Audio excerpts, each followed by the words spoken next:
সময় যখন আমরা কাটিয়েছি, খুলনার অনেক নেতৃবৃন্দ কারাগারে কাটিয়েছেন, আমরা বুঝতে পারছিলাম না অত্যাচারী ফ্যাসিস্ট হাসিনা বেঁচে থাকতে এই কারাগার থেকে আমরা মুক্ত হতে পারবো, আমরা কোনদিন কল্পনা করিনি।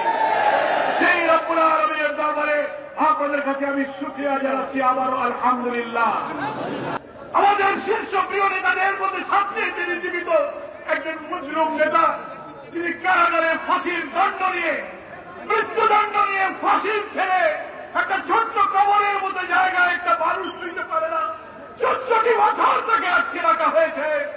আমরা আজকের এই সমাবেশ থেকে অন্তর্বর্তীকালীন সরকারের প্রধান উপদেষ্টা ডক্টর প্রফেসর ইউনূস, আইন উপদেষ্টা আসিফ নজরুল, স্বরাষ্ট্র উপদেষ্টা লেফটেন্যান্ট কর্নেল জাহাঙ্গীরের কাছে আবেদন জানাব, 5 তারিখে নতুন বাংলাদেশের পর ওই ফ্যাসিবাদী 17 বছরের যুগে আদালতের যত অবিচার হয়েছে, জুলুম হয়েছে, মিথ্যা মামলা, মিথ্যা সাজা, প্রায় সকলেই মুক্তি পেয়েছে। 5ই আগস্টের পর মৃত্যুদণ্ড প্রাপ্ত অনেকে মুক্তি পেয়েছে, যাবজ্জীবন প্রাপ্ত আসামিরা মুক্তি পেয়েছে। কিন্তু আওয়ামী লীগের আমলে শেখ হাসিনার দায়ের করা মিথ্যা বাদী, মিথ্যা এজাহার, মিথ্যা মামলা, মিথ্যা ট্রাইব্যুনাল, মিথ্যা বিচারক তাকে যে মিথ্যা মৃত্যুদণ্ড দিল, হাজার ভাইকে মুক্তি দেওয়া হলো না। আজকে 6 মাস 10 দিন পার হয়ে গেল, আজহার ভাই ঢাকার হাই সিকিউরিটি কারাগারে তিনি ধীরে ধীরে মৃত্যুর দিকে এগিয়ে যাচ্ছেন। আমার দীর্ঘ কারা জীবনে প্রায় 1 বছরের বেশি সময় আমি আজহার ভাইয়ের পাশে ছিলাম। আমি আজহার ভাইকে মাঝে মাঝে বলতাম, মৃত্যুদণ্ডপ্রাপ্ত একজন ব্যক্তির মনে মৃত্যুর ভয়, তার অনেক পেরেশানি, টেনশন হতে পারে। সান্ত্বনা দিতাম, আজহার ভাই আপনি টেনশন করবেন না, দেশ এবং দুনিয়ার মানুষ আপনার জন্য দোয়া করছে। প্রিয় খুলনাবাসী, শুনে রাখুন, আজহার ভাই আমাকে জবাব দিয়েছিলেন, পরোয়ার ভাই আমি জানি সুপ্রিম কোর্টে ফাঁসির দণ্ড বহাল অবস্থায় একজন মানুষের জীবন কেমন হতে পারে, কিন্তু মনে রাখবেন আমার মৃত্যুদণ্ডের রায়ের পর থেকে একটা মুহূর্ত আমি কখনো মৃত্যুদণ্ডকে পরোয়া করিনি, আমি মৃত্যুকে ভয় করি না। তিনি বলেছেন, মহান আল্লাহ যদি আমার ভাগ্যে শাহাদাত নসিব করে থাকেন, আমি সন্তুষ্ট চিত্তে আমার রবের কাছে চলে যাব।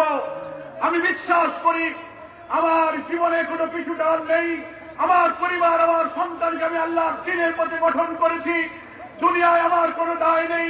আমার মন বলে আল্লাহ যদি আমার শাহাদাত নসিব করে, নিশ্চয়ই ইনশাআল্লাহ আমি জান্নাতুল ফেরদৌসে আপনাদের সঙ্গে দেখা করব। আপনি দেশবাসীকে আমার সালাম জানাবেন, আমাদের জন্য দোয়া করতে বলবেন। আমার প্রিয় আজহার ভাইকে আমি দেখেছি এই 14 বছরের ডায়াবেটিস, ব্লাড প্রেশার, কঠিন কঠিন রোগে আক্রান্ত হয়ে শরীরটা জীর্ণ শীর্ণ হয়ে গেছে। তিনি ঢাকা মহানগরী আমির ছিলেন, বলিষ্ঠ বিপ্লবী বজ্র কণ্ঠস্বর, স্বৈরাচারী ফ্যাসিবাদীদের আন্দোলনের নেতৃত্ব দিয়ে রাজধানী ঢাকা সহ সারা বাংলাদেশের কোটি কোটি মানুষকে উত্তর আন্দোলনে তিনি উদ্বুদ্ধ করেছিলেন। সেই আজহার ভাই এখন হাঁটতে গেলে তার শরীর কাঁপতে থাকে, দেখলে মায়া লাগে। আদালত থেকে জামিন পেলেন, কোন মামলা নাই, তুমি বাড়ি পুলিশ দিয়ে আটকে রেখে 7 দিন অপেক্ষা করে মিথ্যা মানবতা বিরোধী অপরাধে তুমি মামলা দিয়ে দিলে। এই অবিচার, এই জুলুমের নির্যাতন, এই নিষ্ঠুরতা, এই অমানবিক নির্যাতনের মূর্ত প্রতীক হচ্ছে আমাদের আজহার ভাই। তিনি আজও জীবিত হয়ে আছেন। মাঝখানে অসুস্থ হয়ে তিনি পিজি হসপিটালে চিকিৎসা নিতে এসেছিলেন, সেখানেও আমি দেখা করেছি। আমার ভাইয়েরা, মনের দিক থেকে, মানের দিক থেকে আজহার ভাই খুব দৃঢ় এবং শক্ত। দেশবাসীকে তিনি সালাম দিয়ে বলেছেন, আমার জন্য আপনারা দুশ্চিন্তা করবেন না, ইসলামী আন্দোলনের কাফেলাকে সামনে এগিয়ে নিয়ে চলুন। আমরা আজহার ভাইকে বলেছি, আপনার মুক্তির জন্য আমরা আন্দোলন চালিয়ে যাব। সেই সময়ে শেখ হাসিনার কথায় আদালত চলত, সুপ্রিম কোর্টের আপিল বিভাগে যে বিচারপতিরা ছিলেন, আপনারা তো দেখেছেন মানবতা বিরোধী অপরাধের নামে যে সমস্ত বিচার করা হয়েছে ট্রাইব্যুনালে, এটা কি কোনো নিরপেক্ষ বিচার হয়েছে? আন্তর্জাতিক সমস্ত মানবাধিকার commission, human rights watch commission, human rights জাতিসংঘের যে কমিশন, দুনিয়ার সব মানবাধিকার কমিশনগুলো বলেছে বাংলাদেশে মানবতা বিরোধী অপরাধের নামে যে বিচার হচ্ছে এ বিচার আন্তর্জাতিক মানে উন্নীত নয়।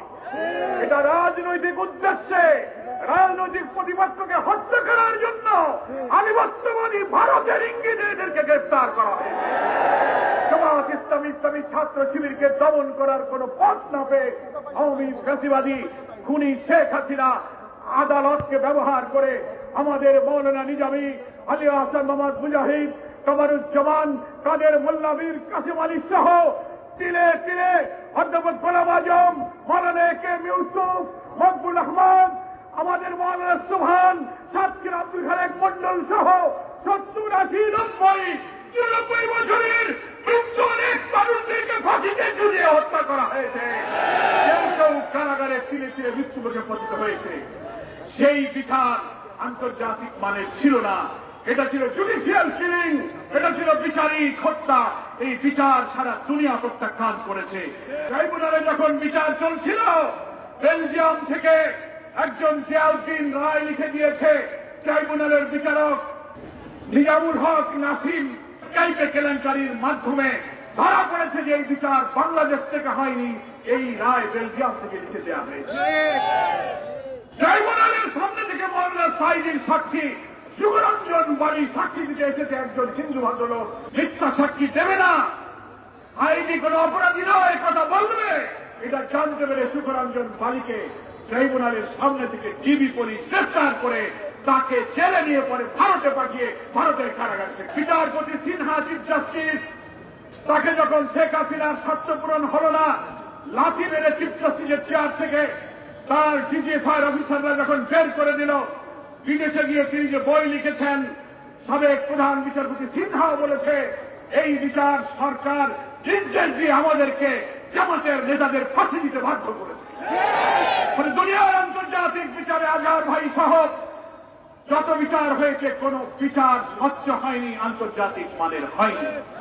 আজকের এই খুলনার গণজমায়েত থেকে আমরা দাবি করতে চাই, অবিলম্বে নিঃশর্ত মুক্তি দিতে হবে। তা না হলে আমরা ন্যায্য অধিকারের জন্য লড়াই করব, রক্ত দেব। ছাত্র সমাজ যেমন বলেছে উই ওয়ান্ট জাস্টিস, 2000 ছাত্র জীবন দিয়েছে, আমরাও সত্যের জন্য জীবন দিতে প্রস্তুত আছি।